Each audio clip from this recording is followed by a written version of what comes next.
And that's the universe saying, follow the breadcrumbs. Do it again.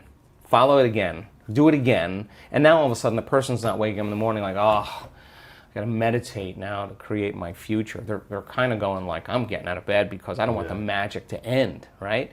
They want to sustain that state so that the old reality that they've lived in begins to transform into something new, and because there's no longer a vibrational match with everyone and everything in their past, present reality, there's a vibrational match to their future, and now their future is starting to give them signals.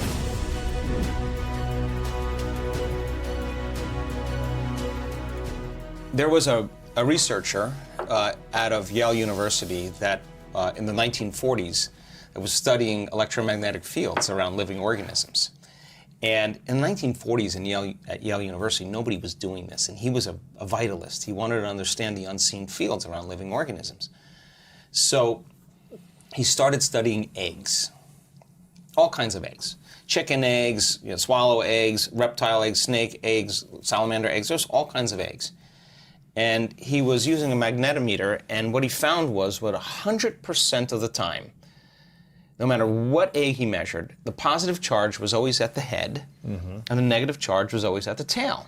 Well, if you have positive charge on one end and negative charge on the other end, you got an external electromagnetic field called the magnetic field. That's a magnet, right? What happens with human beings is every thought has a frequency. Every thought produces a chemical.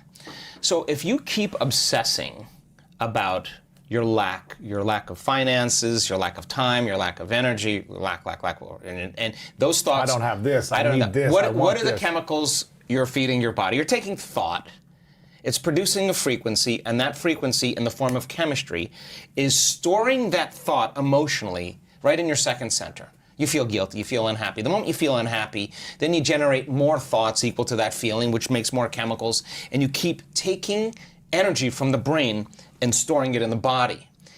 If you react to people in your life and you feel anger, frustration, whether it's traffic, the news, whatever it is, parents, whatever, you're drawing from this field, this electromagnetic field, you're tapping that resource and you're making chemistry out of it, and the field shrinks. So now, by doing that and living in survival, the body no longer is a magnet. So now you have very little energy in the brain. In fact, 5% of the energy is in the brain, and 95% is stored in the body.